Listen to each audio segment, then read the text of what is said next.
On a beaucoup parlé du leadership. Je ne vais pas encore en reparler. Mais le leadership, c'est important, puisqu'on est vraiment, comme on dit en anglais, là où la gomme de ton pneu, elle touche la route. Là, je vais parler vraiment des choses très, très pratiques. Le leader dans l'équipe, il doit être clair. En tout cas, le leadership doit être clair et il doit être reconnu.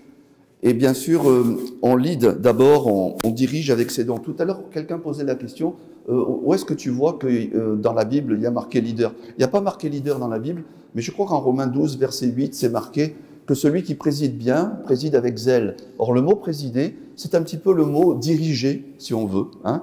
Et donc, parmi nous, il faut accepter le fait qu'il y a des gens qui ont reçu un don de direction. Ça ne veut pas dire que ce sont des directeurs comme dans le monde qui vont te dire ce que tu dois faire.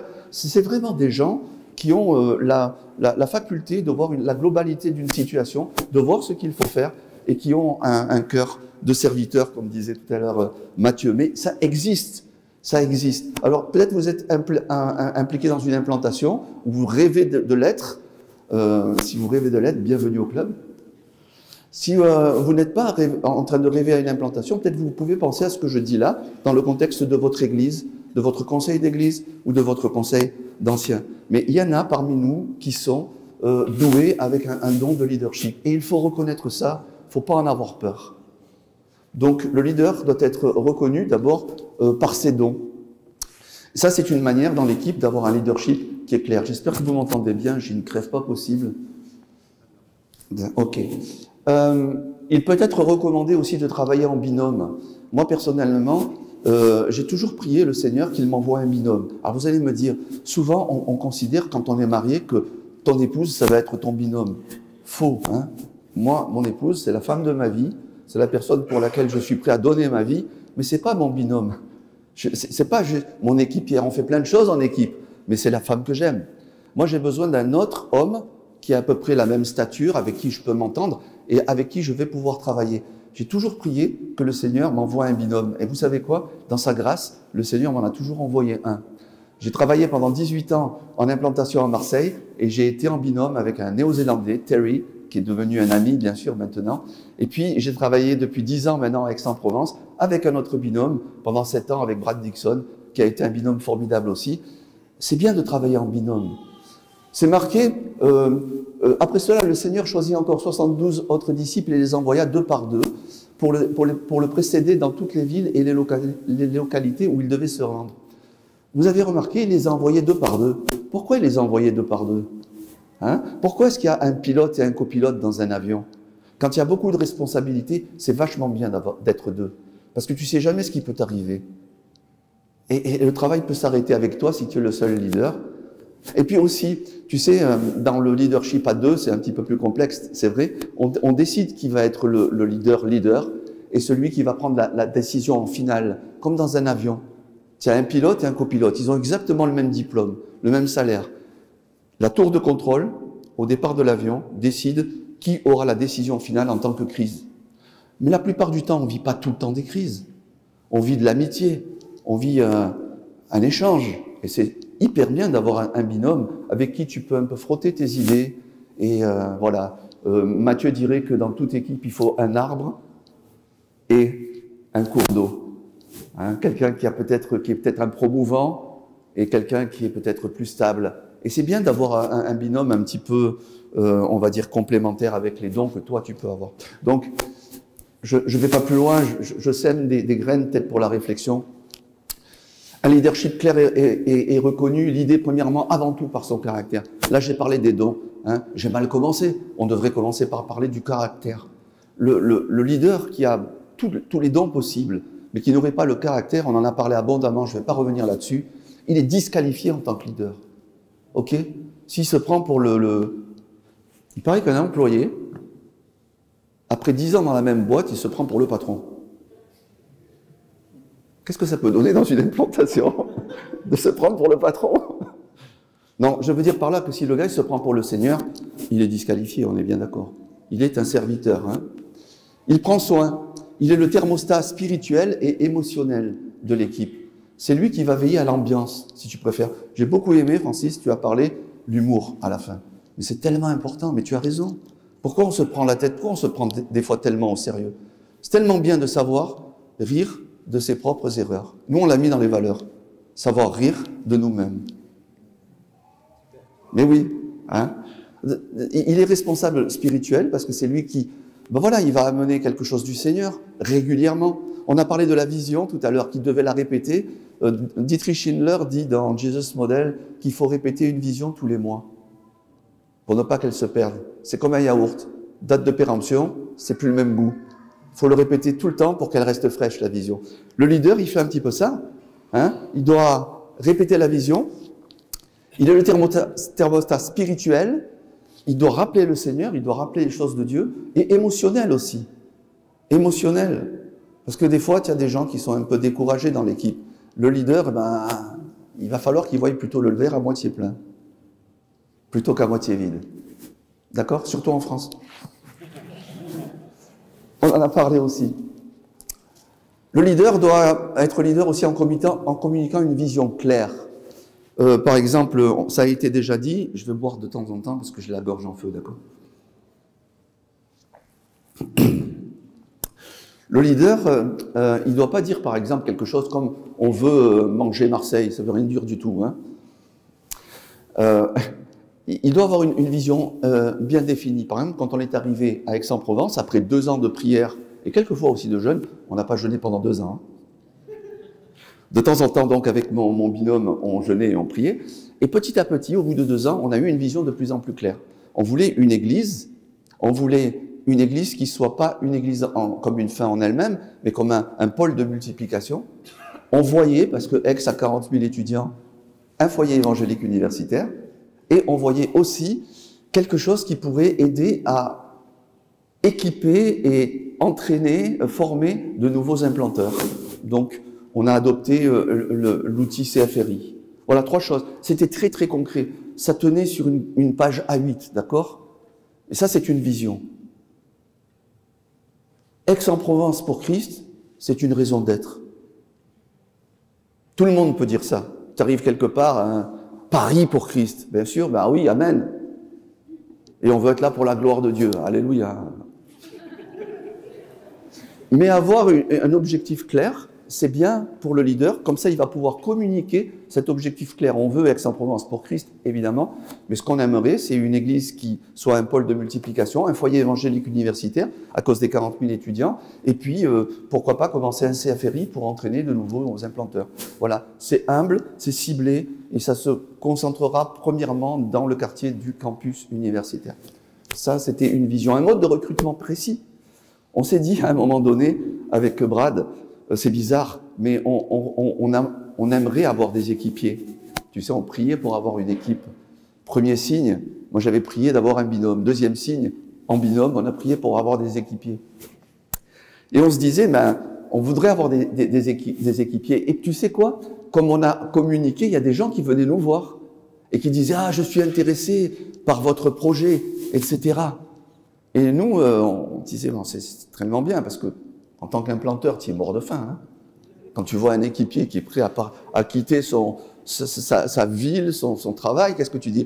Oh, c'est génial. Et puis on voyait des gens qui étaient là, qui disaient, mais moi je suis prêt à là. Mais par contre, le samedi, c'est sacré en tant que famille. Ou bien, moi je suis... Ils donnaient leurs conditions. Et à un moment donné, avec Brad, on s'est dit, mais c'est le monde à l'envers, quoi. Les gens viennent en donnant leurs conditions, mais il y a un truc qu'on a manqué. C'est qu'on ne communique pas assez la vision. Voilà ce que ça va demander de tellement bien communiquer la vision qu'on avait écrite à nos équipiers. Et donc, à un moment donné, on a eu une personne qui est venue et qui nous a dit, voilà, moi, dans mon église, ça se passe très mal et j'ai besoin de la fraîcheur d'une implantation. Parce qu'en plus, j'ai des problèmes un petit peu psychologiques, j'ai besoin d'être entouré.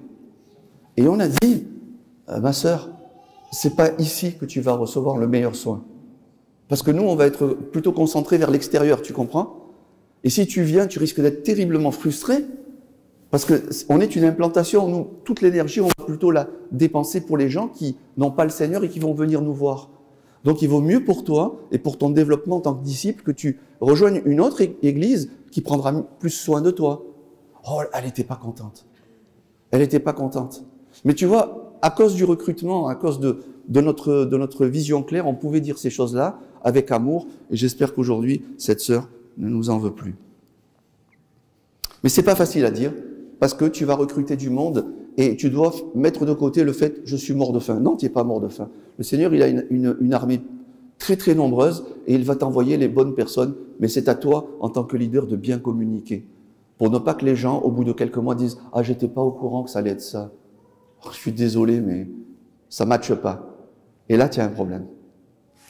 Mais même comme ça, des fois, tu as des problèmes. Hein. La réunion d'équipe, deuxième chose, la réunion d'équipe. La réunion d'équipe, c'est important. Alors, on a des réunions d'équipe, et qui dit équipe dit réunion d'équipe, n'est-ce pas? La réunion d'équipe est importante. Alors, moi j'aime bien avoir ce verset un petit peu comme une musique, un petit peu leitmotiv de la réunion d'équipe. Oh, quel plaisir c'est pour des frères et des sœurs, hein, pour des frères, et quel bonheur que d'être ensemble. C'est bien la réunion d'équipe, ça devrait être un moment où on se retrouve, un moment convivial, un moment où, c'est aussi un moment refuge, la réunion d'équipe. Et c'est un moment aussi où on va élaborer. Donc c'est important que la réunion d'équipe soit un moment de plaisir. Alors, la réunion d'équipe, je ne vais pas vous faire un cours sur la réunion d'équipe parce que vous pouvez peut-être faire le lien avec vos équipes, conseil d'église ou équipe d'implantation. Mais je pense que je parle à des adultes qui travaillent en équipe. Donc, je n'ai pas la prétention de me poser en expert, n'est-ce pas? Mais il me semble que c'est bien que la réunion d'équipe, elle soit régulière. Par exemple, dans une implantation, est-ce que c'est quand même pertinent qu'elle soit au moins hebdomadaire, cette réunion d'équipe, parce que c'est comme une fusée, tu sais, quand elle démarre, c'est là que tu dois mettre le plus d'énergie. Après, quand elle est dans l'espace, un petit, tu vois, impulsion, ça la dirige bien. Mais au début, quand même, ça demande pas mal d'énergie. Alors, peut-être hebdomadaire ou pas, c'est à vous de voir. Un plan simple. Il faut que l'équipe ait un plan simple. Je dirais que tu vas sur Internet et tu regardes comment gérer une équipe. Tu vas avoir 10 tutos et franchement, ils vont te donner des outils smart, thread, coucou c'est occupé, si vous connaissez pas, je peux vous dire après. C'est plein de trucs et c'est sur de super outils, ok? C'est super. Mais je vais pas faire un cours de coaching là. Hein. Je dis simplement d'avoir un plan clair pour la réunion d'équipe. Alors moi qui suis quelqu'un de assez simple, j'aime bien par exemple, vous pouvez adopter ça ou autre chose, voir ce qui s'est passé dans la semaine passée, comment on a vécu notre semaine, qu'est-ce que Dieu t'a dit pendant la semaine passée, et là tu es dans le présent, parce que tu es en train de partager ce que Dieu t'a dit, et là donc tu dis ce que Dieu est en train de dire dans ta vie, puis on est en train de tout simplement d'anticiper la semaine à venir. C'est aussi simple que ça. Ça peut être aussi simple que cela. Et puis, bien entendu, ne jamais négliger la prière. Gardez beaucoup de temps pour prier dans les réunions d'équipe. Souvent, on fait ça à la fin ou un peu au début et on oublie que la prière, c'est le travail lui-même. Je dis, la prière, c'est le travail lui-même.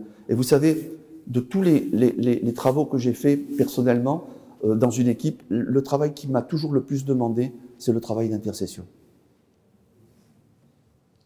Essayez de passer une semaine d'intercession avec votre équipe et vous allez voir. C'est incroyable. C'est tellement beaucoup plus facile de faire des choses. Mais se tenir devant le trône pour prier, comme c'est difficile. Et c'est à cause de mon cœur que c'est difficile. Hein. La réunion d'équipe, elle doit être aussi agréable. Oh, qu'il est doux, qu'il est agréable. L'erreur qu'un leader qui n'a pas peut-être le caractère peut faire, c'est de reprendre quelqu'un devant tout le monde. Vous savez? Surtout si vous travaillez avec des personnes qui viennent de ce qu'on appelle les cultures de l'honneur. Reprenez un leader un équipier devant tout le monde et vous l'avez perdu. Mais quelle faute ça peut être. Et je vais vous dire un truc qui personnellement m'aide. Vous savez, des fois, tu présides le culte. Ça n'a rien à voir. Tu présides le culte ou alors tu es en fonction de louange ou je ne sais pas trop quoi.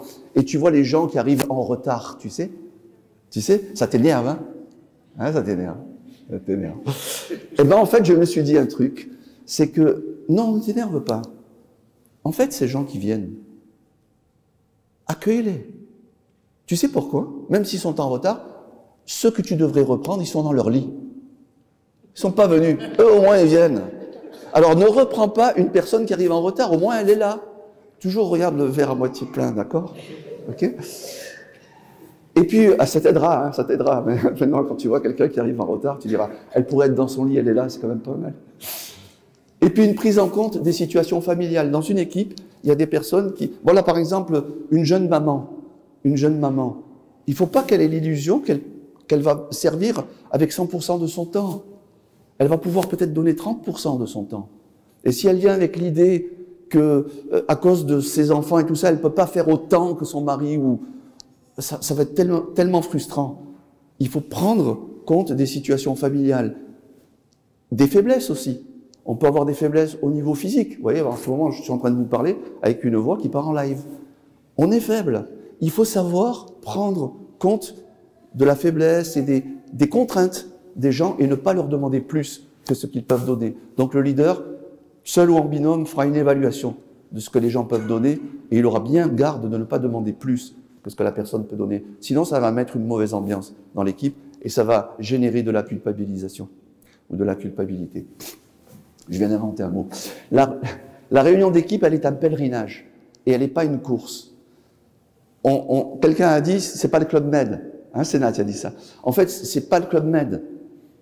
Et ça veut dire qu'on est parti pour... C'est pas comme un camp où on est 15 jours à fond, à donf, là, tu vois. Ouais. On est parti pour longtemps. On est parti pour au moins 2 ans, 3 ans. Puis il y aura un autre stade à 5 ans. Puis un autre stade peut-être à 7-8 ans. Waouh! Donc, c'est un pèlerinage. Et il faut le voir comme un pèlerinage. Il ne faut pas tout brûler d'un coup. Et il faut savoir marcher longtemps. Donc, dans le pèlerinage, attention à la course aux résultats. Et là, je parlerai probablement à ceux qui écrivent des lettres de nouvelles. Vous savez, c'est tellement tentant de dire les résultats pour recevoir plus de soutien ou de prière. Mais mes amis, faites gaffe. Hein. Faites pas ça. Soyez honnêtes, les gens qui vous soutiennent, s'ils vous soutiennent pour les résultats, c'est peut-être pas les bonnes personnes. Ce que je dis là, c'est dur, hein. Mais dites-vous bien une chose, l'argent, c'est que du papier, d'accord? Les gens qui te soutiennent, ils te soutiennent pour l'œuvre du Seigneur. C'est bien d'avoir des objectifs et des résultats. Quand on en a, c'est tellement encourageant. Mais il ne faut pas laisser peser sur l'équipe cette prétention à vouloir avoir des résultats.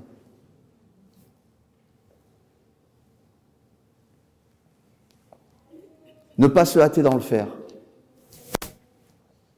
Travailler la piété et surtout la prière. Alors vous allez me dire, peut-être que c'est... Je partage des choses qui sont personnelles. Vous avez complètement le droit de ne pas être d'accord. D'ailleurs, je vais dire des choses un petit peu contraires à ce que j'ai entendu des 2 intervenants avant. Donc voilà, c'est bien d'avoir plusieurs leaders parce qu'on n'est pas tous dans le... Voilà, on n'est pas... C'est pas un uniforme. Ce que je vous dis là, c'est ma façon et tout simplement ma petite expérience à 63 ans de ce que j'ai vécu. Mais il me semble que moi, je suis plus mentor que coach. Un coach va te demander qu'est-ce que tu fais. Un mentor va te demander comment tu vas. Moi, je suis plus comme comment tu vas que qu'est-ce que tu fais. Si tu as un leader qui est plutôt coach, il va être plutôt branché sur les résultats. Et s'il y a quelqu'un comme ça ici, je ne vais pas argumenter, il n'y a pas de souci. D'accord ? Mais pour aller longtemps, la relation mentorat me semble la relation qui va le plus dans la longueur. Travailler la piété, surtout la prière, est importante. C'est important.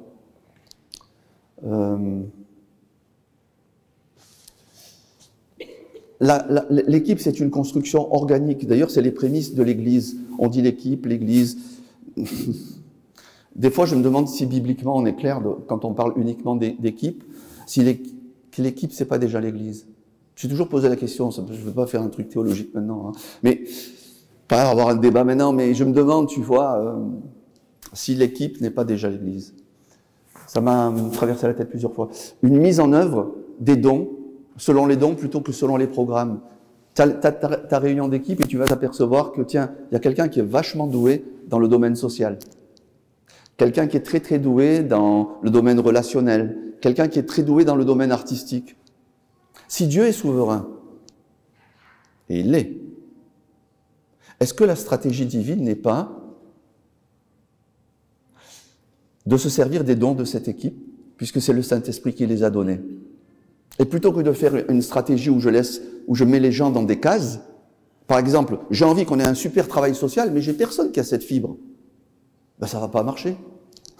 Tout simplement parce qu'il faut les porteurs de projet, il faut les équipiers qui incarnent le projet.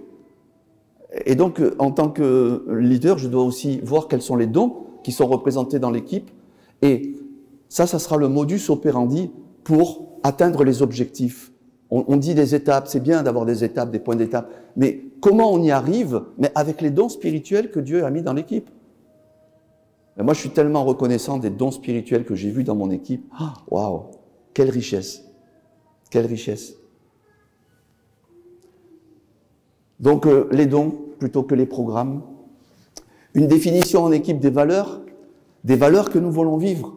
Et c'est là où je disais, je suis un petit peu différent de ce qui a été juste dit avant. Je pense que les leaders définissent la vision.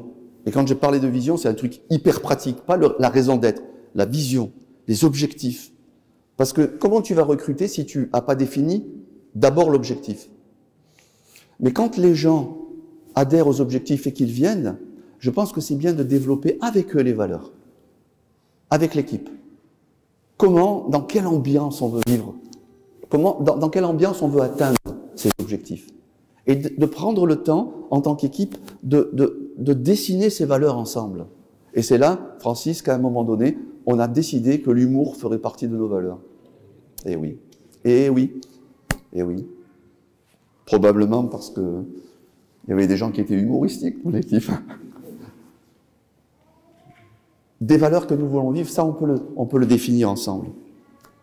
Mais la vision peut-être doit être définie par le leader ou le leadership. Personne ne peut siffler une symphonie seul. Seul un orchestre peut la jouer. Il est faux de penser, même si tu es un super doué, je parle aux implanteurs qui sont dans cette salle, que tu vas pouvoir faire tout ça tout seul. Ça a été dit abondamment. Une symphonie, ça se joue avec beaucoup d'instruments. D'accord? Il peut y avoir un chef d'orchestre, mais qu'est-ce que le chef d'orchestre sans les instruments? Il est ridicule. N'est-ce pas? C'est la musique. Et la musique vient de tous les instruments qui jouent et qui jouent ensemble.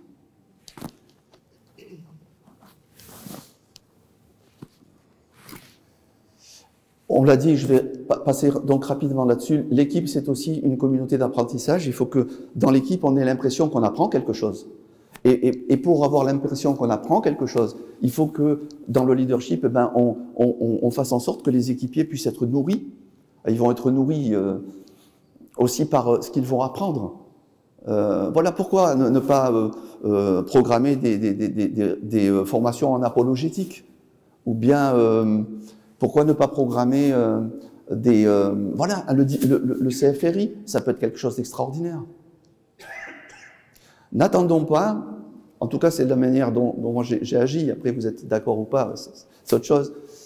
N'attendons pas d'avoir les premiers convertis pour commencer le discipulat. Commençons le discipulat déjà dans l'équipe, en proposant par exemple judicieusement un outil que l'on demande aux équipiers de pratiquer. Et vous savez, pratiquer un outil à 2 ou à 3, ça apprend à se connaître. Et ça va tellement souder l'équipe. Alors bien sûr, on est en France, ils vont te dire « Mais pourquoi cet outil et pas un autre, etc. » Tu dis « C'est parce que je suis le chef. » Je plaisante, hein. Mais, oui, c'est de l'humour. Je vais le dire d'une autre façon, je vais le dire, mais si on utilise tous le même outil, on aura la possibilité d'en parler, de voir les points forts et les points faibles. Et après, on pourra utiliser un autre outil, si tu le veux. En général, tout le monde va dire « Ah, ok ». Et là, on utilise tous un même outil pour pouvoir en parler ensemble. C'est important. C'est important. Et c'est surtout pour pratiquer le discipulat. Parce que nous croyons que le Seigneur, lorsqu'il dit « Allez, faites de toutes les nations des disciples », il est super sérieux. Ça veut dire qu'il va vraiment nous envoyer des gens. Et donc, si on ne commence pas nous-mêmes, comment on va faire des disciples? Des choses pleines d'histoires que j'ai vécues, etc. Mais je dois être sûr qu'on prenne du temps pour les questions et l'échange. Hein? C'est important. Donc, une anticipation annoncée. C'est important, quelqu'un l'a dit, je crois que c'est encore toi, Sénat, qui a dit qu'on ne va pas vivre tout le temps avec les mêmes équipiers. Et tu as raison. L'équipe, ça se renouvelle. Elle sera peut-être pas la même tout le temps. Il y a des gens qui vont partir, d'autres qui vont venir. C'est la vie de l'équipe. Il faut accepter ça. Il ne faut pas le vivre comme une frustration. C'est la vie. C'est comme ça. C'est comme une église plus tard. Tu ne peux pas figer une équipe et il ne faut pas que ça soit ton truc. Il ne faut pas que ça soit tes employés, quoi. C'est pour ça. Tu ne les payes pas en plus. C'est des gens qui vont collaborer avec toi, avec le cœur que le Seigneur leur donne, et à un moment donné, peut-être qu'ils vont devoir faire autre chose. Si tu essayes de retenir un chat, il te griffe. Tu ne peux pas retenir un équipier qui a envie de partir. Je crois qu'il y a un proverbe africain qui dit « Tu ne peux pas vivre avec celui qui a envie de partir, ni avec celui qui a envie de mourir. » Tu ne peux pas garder quelqu'un qui a envie de partir. Il faut le laisser aller et le bénir, tout simplement. Et d'autres vont venir. L'équipe, ça se renouvelle. Il y a un temps pour tout. Un temps pour toute chose sous les cieux. Et c'est bien d'y penser. Alors pour être très pratique, il faut que l'implanteur lui-même, il anticipe ces phases-là. Si tu commences ton travail et que tu n'as pas anticipé, tu vas te retrouver mal. Tu vas te retrouver mal au bout de quelques temps. Quand j'étais à l'Institut biblique, et que j'étais en train de prendre un cours sur l'implantation d'église, j'ai retenu ça. Pour moi, ça m'a aidé. Il faut que ce soit des choses simples pour que je les conserve. Il faut que ça soit pratique et que je puisse le vivre. Sinon, si c'est trop compliqué, je lis des livres et puis après, je les oublie. Je suis comme ça, c'est dingue, hein. Mais voilà, les 4 P, les 4 phases, comme par exemple, je ne sais pas si je les ai marquées ou pas d'ailleurs. Je ne sais pas, je vais voir. Oui, super. Les 4 phases, tu commences comme étant pionnier. Pionnier, c'est facile à comprendre. Tu commences de rien. Tu arrives dans un endroit où il n'y a pas d'église. Voilà. Pionnier. Je ne vais pas expliquer ce qu'est un pionnier. On en a parlé depuis le début de la journée. Puis après, si le Seigneur le veut, et il le veut en général, et ça se passe, tu deviens parent. Tu deviens parent parce que le Seigneur te donne des disciples à former. Et quelque part aussi, tu peux aussi avoir une certaine figure parentale vis-à-vis de certaines personnes qui vont rejoindre la jeune implantation. En tout cas, tu vas devenir parent. Ça, en général, c'est cool. Puis après, tu vas devenir partenaire. C'est-à-dire que les gens avec qui tu travailles, ou même les gens que tu as, entre guillemets, disciplinés, alors j'emploie le mot discipliné dans le sens, pas discipliné, mais avec qui tu as marché pendant un bout de chemin, tu vois ce que je veux dire? Ça fait des disciples. Ben, ces gens-là, ils ont grandi, et c'est comme dans la famille, tu sais. Aujourd'hui, quand je rencontre mes enfants, et on parle même des choses du Seigneur, j'ai des hommes et des femmes en face de moi. Pourtant, c'est mes enfants, tu vois. Je disais tout à l'heure à quelqu'un, au début, quand j'étais jeune papa, je les prenais dans mes bras. Aujourd'hui, mes fils sont plus forts que moi. Quand ils me voient, ils me serrent dans leurs bras, tu vois. Tu sais, au début, tu te bats avec tes fils, tu sais, et tu fais le semblant de perdre. Puis après, tu te rebats avec les fils un peu plus tard et tu essayes de gagner, mais tu n'y arrives plus. Ce que je veux dire par là, c'est qu'à un moment donné où tu vas devenir partenaire, la personne en face de toi, elle a la même taille que toi. Ben oui, il faut accepter ça. Si tu es tout le temps dans le rôle du parent, tu perds quelque chose. Et là, tu vois, le deuil, il se fait entre le P2 et le P3. Il y a des gens qui ne savent pas passer du P2 au P3. Arrivés au P3, ils sont tellement mal à l'aise qu'il faut qu'ils retournent au P1. P1, P2, P1, P2, P2. Et là, tu vois, tu construis ton propre petit royaume. Il faut faire gaffe. Par contre, de savoir passer du P2 au P3, et c'est un processus de deuil, oui, et il faut l'anticiper, ça va t'arriver, eh bien c'est une bonne chose, ça veut dire que tu as formé des gens qui aujourd'hui te dépassent. C'est génial. Et puis, à un moment donné, tu vas arriver au rôle de participant. Tu sais ce que ça veut dire? Ça veut dire que tu sois là ou pas, ça n'est pas une grande différence. Eh bien, ce jour-là, tu peux dire, j'ai réussi mon travail. Je suis un serviteur inutile, ou je sais qu'il faut dire ça un peu différemment, mais voilà. Mon papa spirituel, qui est aussi mon mentor, il m'a dit un jour, tu réussis ton travail quand tu deviens inutile. Le succès, c'est d'avoir un successeur. J'aime bien ces punchlines. Eh bien, j'ai travaillé vachement dur pour être inutile. Hein. Et vous savez, en janvier, je prends une année sabbatique en tant qu'ancien à l'église d'Aix-en-Provence. Et je leur ai dit, je ne sais pas si je vais revenir en tant qu'ancien. C'est tellement chouette. C'est tellement chouette.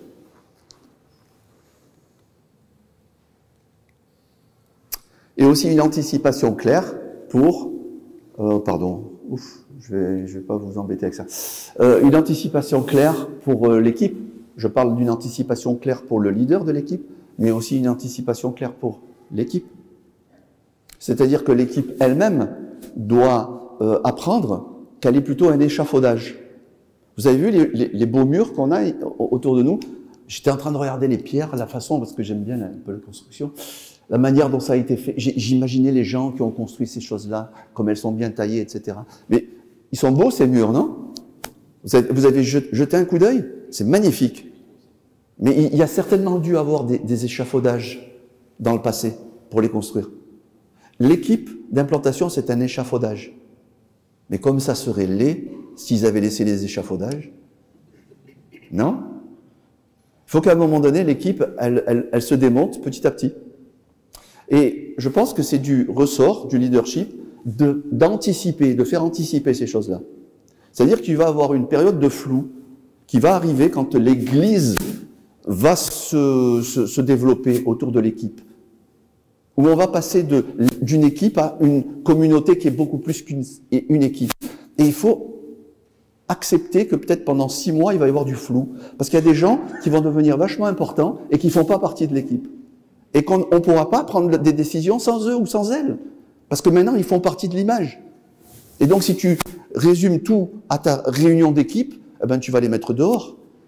Alors que tu as justement donné ta vie pour que ces gens-là, ils soient là. C'est tellement dommage. Il faut que l'équipe se démonte petit à petit. Et c'est comme un échafaudage. Et tu vois, après, à un moment donné, tu vois ce mur ces pierres vivantes, quoi, qui sont là. Et c'est ça l'Église. On voit plus tellement la structure de base. C'est devenu autre chose. Mais il faut anticiper ces choses. Et je pense que ça arrive après un certain temps. Et il y a cette période de flou. J'avais dit, alors, tu sais, dans ton équipe, des fois, tu as des gens qui veulent tout savoir. Ils veulent absolument, tu sais, comme des phares à iode. Ils veulent tout voir. Absolument, ça les rassure. Et de se dire à un moment donné, ben, on arrive dans une période où on va... Le bateau, là, il va aller être un petit peu dans le brouillard. Mais c'est normal. C'est une crise de croissance. On est en train de grandir. Il va y avoir un certain flou dans la prise de décision parce qu'il y a des gens qui sont hyper importants, qui font pas partie de notre réunion ici, et il va falloir faire des allers-retours, et puis le paysage va se redessiner. Mais c'est comme ça. On est en train de travailler avec du vivant, avec l'Église. Et on peut pas tout organiser comme on organiserait, je sais pas, une entreprise ou un collectif d'associations. C'est pas ça l'Église. Ça, je pense qu'il faut expliquer à l'équipe. Et ça, c'est encore de nouveau quelque chose qui va faire partie de la formation continue de l'équipe. C'est hyper intéressant, hein, l'implantation d'église. Si je devais re-signer, je re-signerais. Alors, vous pouvez prier pour le CFRI sur la Côte d'Azur actuellement, qui réunit 39 apprenants, avec 8 villes qui sont représentées. Les 3 premiers CFRI ont donné 7 projets en 6 ans. Je suis reconnaissant au Seigneur qui nous entend en ce moment de ce qu'il a fait, parce que je pense que c'est quelque chose qui nous dépasse complètement. Mais alors je me pose la question, mais Seigneur, qu'est-ce que tu vas faire maintenant sur la Côte d'Azur avec 8 villes représentées? J'arrive même pas à imaginer. Mais comme vous le savez, la première année du CFRI, on travaille sur les gens et sur le caractère, la deuxième sur les projets. Donc on est cool, on est en train pour le moment de travailler avec les gens. Mais je me languis déjà de savoir dans la deuxième année, qu'est-ce que le Seigneur il a dans la tête, avec 39 apprenants et 8 villes représentées. Que le Seigneur continue de vous bénir, et puis on va passer peut-être un moment dans les questions. Je ne sais pas si c'est qui...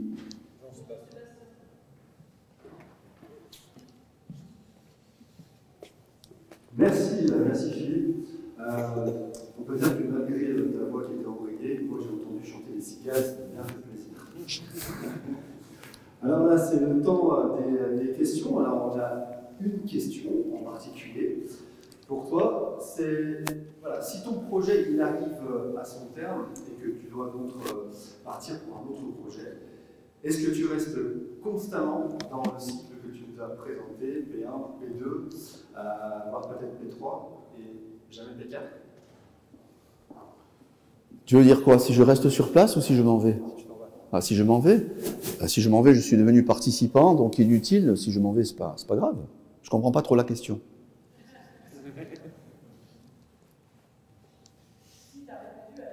Ouais, c'est ce que j'avais dit. Tu as répondu à la question. Ok, il n'y avait pas d'autres questions qui ont été envoyées. Est-ce que, à tout hasard, spontanément, il y en a peut-être d'autres? Et ça continue. Ça continue. Autre question.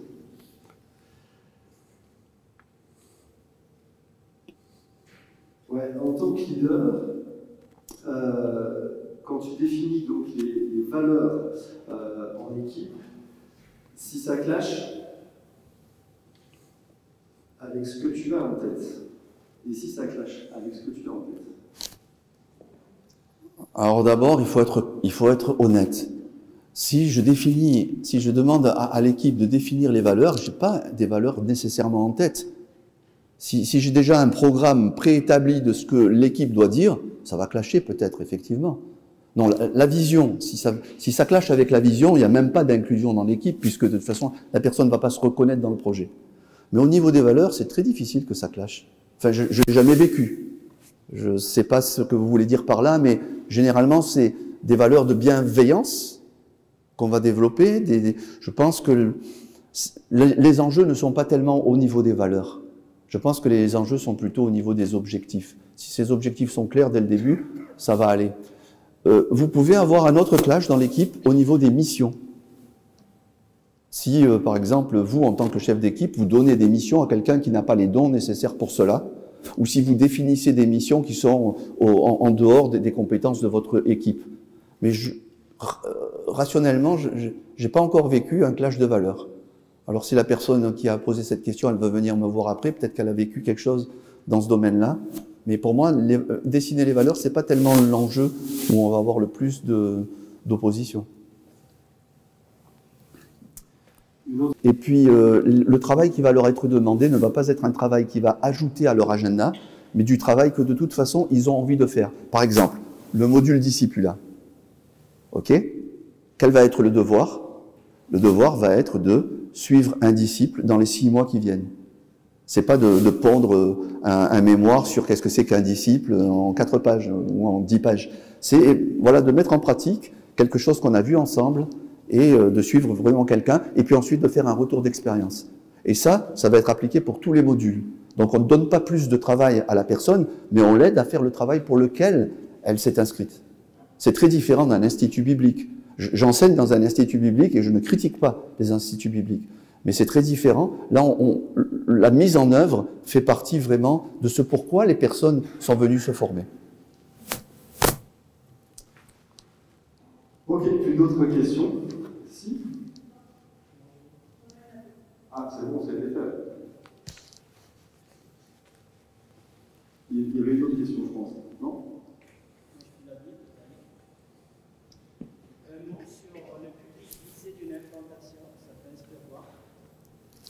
Un mot sur le public visé d'une implantation, les gens qu'on aimera atteindre.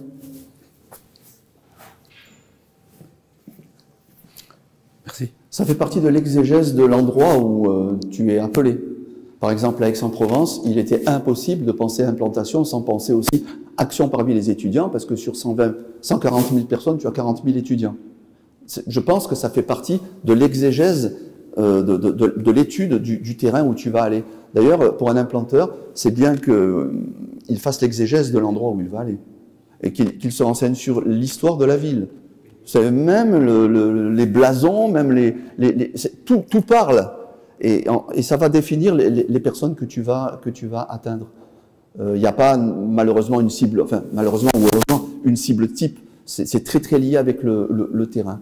Et ça, c'est à chaque implanteur à déterminer les publics qu'il va viser en fonction de l'étude qu'il a faite du terrain. Un peu comme on étudie un texte biblique, le contexte, eh ben, on étudie aussi l'endroit où on va implanter et on va adapter son action en fonction des publics qui sont là.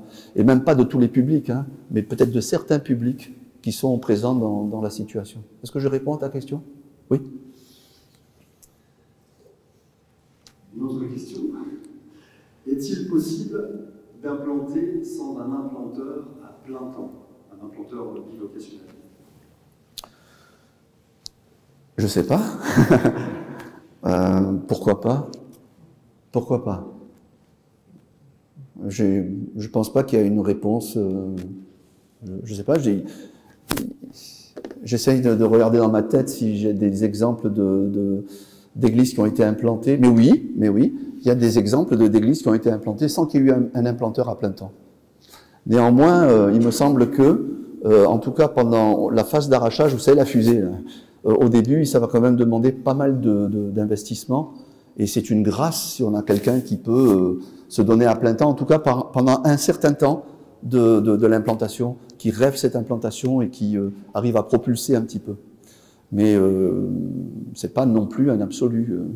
Des bivocationnels qui pourraient être ensemble, on a des exemples en Alsace où des églises ont été implantées par des gens qui étaient, je crois, dans l'enseignement, hein, des instituteurs.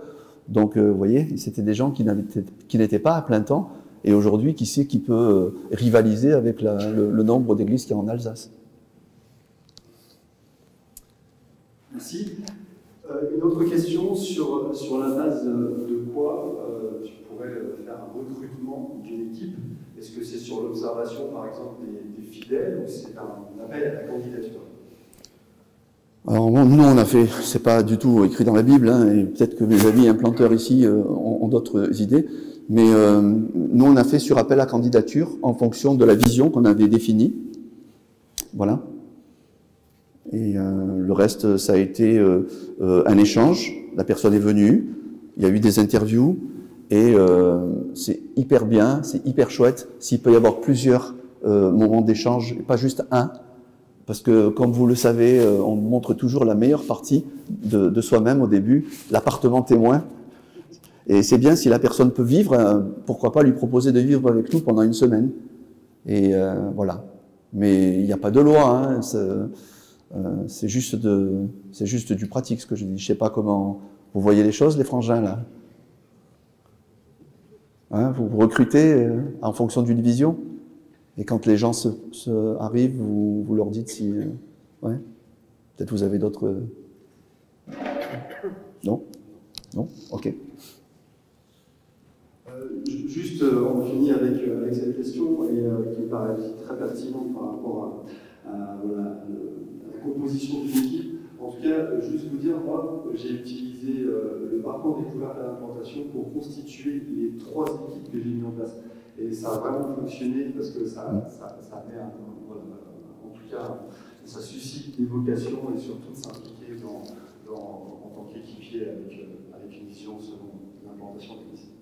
Merci beaucoup. Merci à vous. Il y a peu de questions, mais on va enchaîner maintenant justement à travailler.